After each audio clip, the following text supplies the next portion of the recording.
São convidados no Jornal das 19 os comentadores Leite Pereira e Ricardo Jorge Pinto. Boa tarde a ambos. Leite Pereira, António Costa não esperou muito para mostrar desagrado com esta vitória curta do PS nas europeias.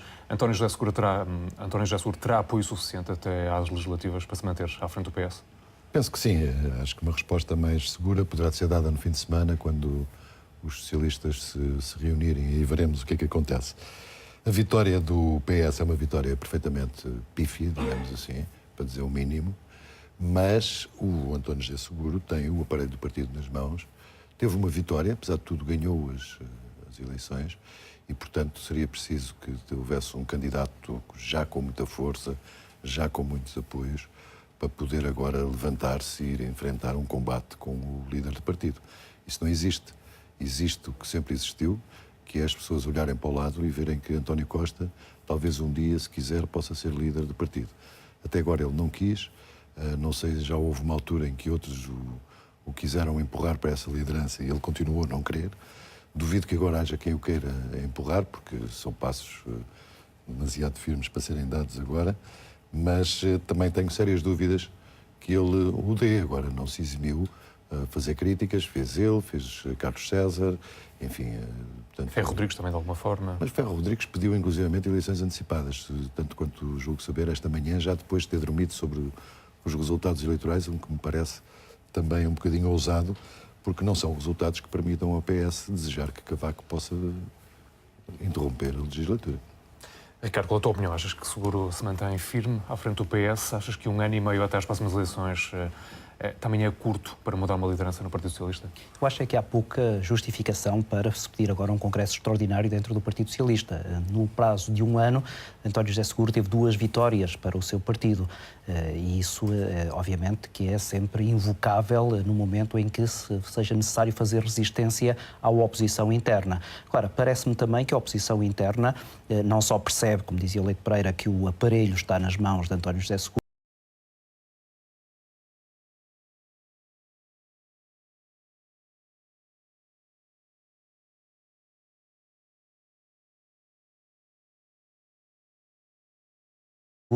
mas também que, eventualmente, nesta altura, não haveria espaço nem tempo suficiente para construir essa tal oposição diferente daquela que António José Seguro, neste cenário, turbação da imagem do Partido Socialista, que quem quer que fosse que chegasse como candidato a primeiro-ministro às eleições legislativas, chegaria sempre fragilizado, porque quem quer que ganhasse iria estar debaixo dos focos da crítica do derrotado e, portanto, teríamos umas eleições legislativas em que haveria um candidato socialista a ser permanentemente atacado pela oposição, que não teria sequer tempo para digerir a derrota dentro desse Congresso Extraordinário. Portanto, eu diria que dificilmente António José Seguro sairá do lugar onde está.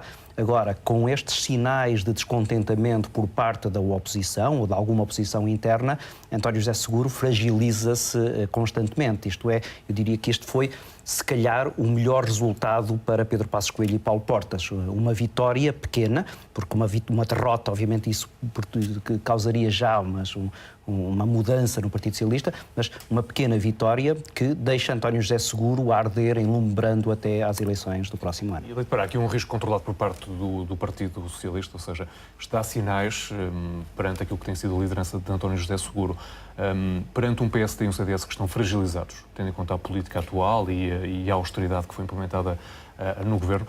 Há esse risco de aumentar as legislativas com António José Seguro? Claro que há. Há este risco de António José Seguro ir ardendo em lume brando até outubro de 2015, que é quando são as eleições legislativas. O que o eleitorado disse claramente é que ainda não confia em António José Seguro. António José Seguro não tem carisma para conduzir o PS a uma vitória clara sobre a coligação que está no poder. Não parecendo muito viável que a oposição interna apareça agora, terá que ser o próprio António José Seguro a tomar a iniciativa de chamar para junto de si outras pessoas, de encetar com certeza outras políticas e outra maneira de fazer oposição. O desespero, eu chamo de desespero final, de prometer sob palavra de honra que não aumentava os impostos, não colheu, pelos vistos, grande número de votos, como é óbvio, porque os sinais que o eleitorado vai colhendo das afirmações dos políticos cada vez o vão afastando mais desses políticos e dessas falsas promessas. E, portanto, António José Seguro tem neste momento uma vitória nas mãos, é um facto, mas é uma vitória que, se ele não souber lidar com a escassa margem pela qual a conseguiu, vai traduzir-se numa derrota, como dizia António Pires de Lima. É espantoso que dois partidos que estão no governo, impondo a austeridade que impõem, tendo um resultado muito mau, pesadíssimo, uma derrota pesadíssima. O PSD e o CDS juntos tiveram muito menos votos do que aqueles que o PSD costuma ter sozinho, e apesar de tudo, apesar dos números dessa derrota, há margem, e há realmente, para um ministro vir dizer que há condições para ganhar as próximas legislativas. Ricardo, o António José Seguro defendeu-se bem no discurso de vitória do Partido Socialista, fugiu a esta questão de ter sido uma vitória curta, preferiu referir a questão de ter vencido à direita. Sim, ainda assim foi um discurso muito vazio de ideias, um discurso que não parecia exatamente um discurso de vitória de alguém que queria estas eleições como uma espécie de antecâmara para as legislativas e que fosse, portanto, uma espécie de comício de lançamento para essa mesma campanha. António José Seguro percebe que o chão lhe está a fugir debaixo dos pés e que esta possibilidade da coligação de direita ganhar as próximas eleições é, neste momento, já um cenário que se começa a colocar, independentemente das possibilidades que daí advenham em termos de cenários que se possam construir. Agora, parece-me também que, para António José Seguro, o cenário possível neste momento é o de conseguir conquistar essa tal confiança que os eleitores ainda não lhe deram e lutar contra uma coisa que, essa, na minha perspectiva, vai ser ainda mais difícil, que é as armas que o Governo tem para fazer essa mesma campanha. Uma coisa é anunciar que não se vai aumentar impostos. Outra coisa é começar a baixar os impostos já, por exemplo, no Orçamento de Estado para 2015 e em 2015 começar a anunciar ainda medidas mais simpáticas para 2016 e as pessoas aí perceberem que não é apenas uma promessa eleitoral, é um facto que está a ser construído por um governo que agora já se percebeu tem alguma margem de manobra para introduzir medidas um pouco mais simpáticas. E, portanto, este cenário de PSD e CDS virem a ganhar as eleições é, para mim, já alguma coisa perfeitamente realizável, mesmo contra um aparelho poderoso, como o do Partido Socialista, que tem, na verdade, uma liderança que não parece estar a demonstrar os resultados. E foi isso que notaste também nos discursos de Passos Coelho e de Paulo Portas? Eles são muito cautelosos e têm sido, e inteligentemente do ponto de vista político. Não estão aqui já a cantar vitória, mas ao mesmo tempo a deixarem, migalha a migalha, uma passadeira que lhe permitirá chegar às eleições de 2015 com uma folga que, por exemplo, há um ano era absolutamente impensável. São dois partidos, como dizia o Leite Pereira muito bem, que estão neste momento a fustigar a população com medidas terríveis e que mesmo assim podem levantar a cabeça e aspirar a alguma coisa. Outro aspecto interessante aqui é realmente essa erosão do centrão. PSD, CDS e PS conseguiram um pouco mais do que 60%. Isto significa que o eleitorado, que geralmente lhes dava uma vantagem enorme a estes três partidos, começa a não confiar neles. E aí eu vou contra alguma leitura política que tenho ouvido nas últimas horas, de que este foi um cenário que agrada a Cavaco Silva, porque como presidente que pediu o entendimento entre os três principais partidos, vê agora a sua ideia reforçada. Eu acho que não.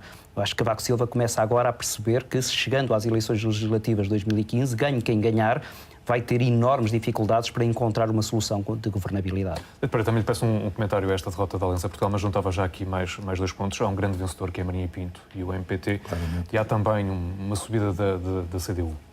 Eu ontem, quando vi os resultados eleitorais e a surpresa de Marinho Pinto, lembrei-me de Rui Moreira, nas autárquicas, que conseguiu uma vitória não tão inesperada como esta, mas de algum modo inesperada, e que eu penso que assenta no mesmo descontentamento do eleitorado. Eu acho que são avisos seríssimos para os partidos, para a classe política e para maneiras de fazer política. As pessoas estão cansadas dos partidos, estão cansadas das promessas. O que nós ouvimos na rua dizer sobre os partidos e sobre os políticos não é muito abonatório nem para uns nem para outros. Sabemos todos porque é que isso acontece, e esse descontentamento levou as pessoas a votar em outras candidaturas. A candidatura de Marinho Pinto foi claramente atraiu votos porque é uma pessoa conhecida, é uma pessoa que diz aquilo que pensa com toda a clareza e sem medo, eu diria, sem medo, sem receio, e, portanto, travou diversos combates, quer como bastonário, quer antes até como recusou essa ideia de que é jornalista. populista. E recusou a ideia de que é populista. Eu, aliás, acho que não é populista, está longe disso, pelo menos daqueles populistas de que normalmente nós temos medo. E ele congregou, portanto, uma série de votos que são um sério aviso para a classe política. O PSD e o CDS tiveram, como eu disse, uma votação terrível do ponto de vista, se a compararmos com as votações que cada um dos partidos tinha, com certeza estes 27% distribuídos por dois partidos dariam qualquer coisa como 22 para o PSD e 5 para o CDS, o que é muito má votação. O CDS, aliás, não está ainda seguro da eleição do segundo deputado europeu, poderá não ser eleito, ficaria apenas com um. E estes resultados vão questionar, mais cedo ou mais tarde, a vantagem dos dois partidos aparecerem coligados nas próximas eleições legislativas. Ricardo, só para terminarmos, outro dos dados importantes é a abstenção. 66%, a abstenção é altíssima em toda a Europa, mas em Portugal bateu um novo recorde. Eu fico até espantado porque é que não foi superior. Discutiu-se muito pouco daquilo que estava em questão. Há uma enorme descrença do eleitorado. A campanha foi fraquíssima, sem ideias, até mesmo aquelas tricas políticas foram muito fracas. Há uma descrença relativamente à competência desses mesmos políticos e, portanto, haver mais de 30% do eleitorado que ainda vai às urnas, confesso que me surpreende. Agora, ainda assim, há que também compreender que algum deste voto é o voto de descontentamento e daí que Marinho Pinto tenha tido algum sucesso. Eu acho que a maior parte das pessoas não sabe exatamente o que é que ele defende. Há ali um discurso que também concordo, não é exatamente populista, mas é um discurso de adaptação às circunstâncias, que ainda por cima não me parece que bata muito certo com aquilo que é a base ideológica do Movimento Partido da Terra. Se é que o Movimento Partido da Terra tem uma base ideológica e, portanto, há aqui um fenómeno de circunstância que pode ajudar a esse mesmo sucesso e que está, quanto a mim, coadunável com aquilo que foi este resultado da abstenção. Só uma nota mais para assinalar o excelente resultado da CDU, que sobe, e o péssimo resultado do Bloco de Esquerda, que fica reduzido a metade daquilo que era. Leite Pereira, Ricardo, muito obrigado por esta participação no Jornal 10 da 9.